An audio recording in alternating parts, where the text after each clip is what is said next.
I'm an ex-hooker. The moment my employer got word of what was happening, I was banished from the classroom and hidden away in the infamous rubber room, a warehouse for teachers who were deemed too problematic to put in front of students, but not able to be fired, while my case wound its way through the city bureaucracy.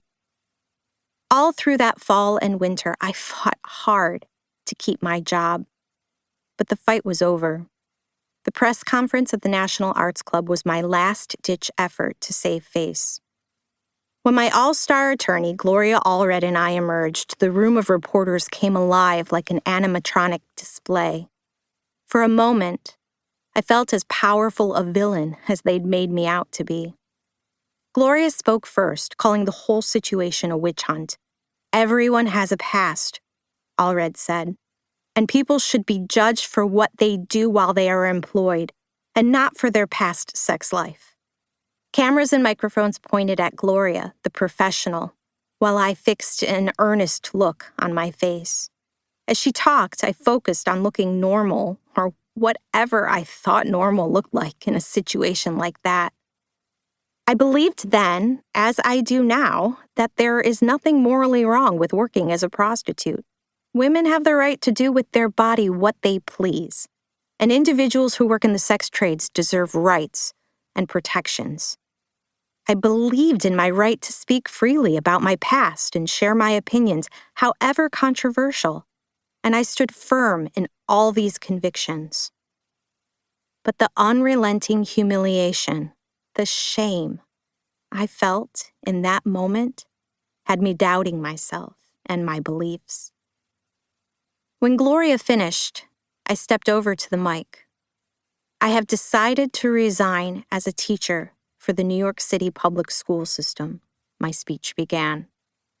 It was my belief, as well as that of my attorney, that the First Amendment protected my right to publish my experiences and opinions, however controversial, and that I did not waive my rights by becoming a government employee.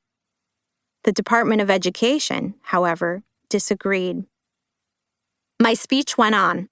Regardless of the outcome of a trial, which I have every reason to believe I would have won, I do not believe I would have ever been welcomed back to the classroom by the Department of Education, and I have no interest in putting myself in places where I am not welcome. I looked up to see if anyone could tell that I was lying. The truth was that a team of pro bono lawyers had made it clear that had I brought the case to trial, I almost certainly would have lost. Before this, on day one and within the first 15 minutes of a hearing between myself and the DOE, the arbitrator told me that I was going to be fired for misconduct, which meant I wouldn't qualify for unemployment. What would I do then, he had asked, lacking the decency to conceal his smirk.